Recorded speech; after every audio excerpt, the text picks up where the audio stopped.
Good evening বন্ধুরা, তোমরা কেমন আছো? আশা করছি তোমরা খুব ভালো আছো। আর এই যে আমরা বিয়ে বাড়ি যাচ্ছি, আর প্রচন্ড তো গরম আজকে। আর কাছেই আছে, রেবাল আছে, আর ওখানে যাচ্ছি। আর এই যে এই শাড়িটা পরেছি, আর অন্বেষা, ওই যে অন্বেষাও শাড়ি পরেছে, অন্বেষা সাজছে। আর ওর বাবার আর একটা বিয়ে বাড়ি নিমন্ত্রণ আছে, আবার ওখানে গিফট দিতে গেছে। যাই হোক, ওখানে ওখান থেকে এক্ষুনি চলে আসবে, আবার এসে নাইট ডিউটি আছে, নাইট ডিউটি যাবে।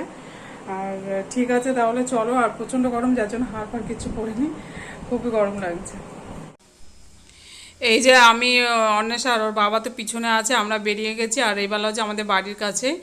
আর ওই যে নতুন বউ, ওইটা মাঝখানেরটা, আর ওখানে বসে আছে। আর সুন্দর করে সাজিয়েছিল ভেতরটা, কিন্তু লোকজনও অনেক ছিল, আর ভিড়ও ছিল। তারপরে গরম তো প্রচুর গরম ছিল, আর বেশিক্ষণ আমরা দাঁড়াতে ওখানে ছিলামও না, কারণ ওর বাবার 9:30 আবার ডিউটি যাবে। তার জন্য আমরা খুব তাড়াতাড়ি গেছি আর খেয়ে চলে এসেছি। তার জন্য অন্বেষাকে শাড়ি পরতে না করছিলাম, কিন্তু ও শোনেনি, যাই হোক পরেছে। আর ও শাড়িটা দেখছি পরতেও ভালোবাসে, আর যাই হোক পরে। আর প্রচুর ছিল, গরম ছিল। আর খাওয়া দাওয়ার ব্যবস্থা ওপরেই করেছে। আর দোতলাটার ওপরে ওরা রেবালা যে দোতলাটা পুরো সাজিয়েছে, ওখানে বউ বসিয়েছিল।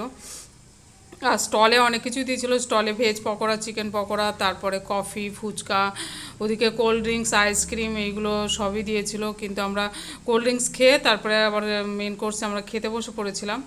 আর তারপরে ওখান থেকে খেয়ে সঙ্গে সঙ্গে আবার বেরিয়েও চলে এসেছি। আর কারণ এত গরমে সত্যি ভালো লাগছিল না।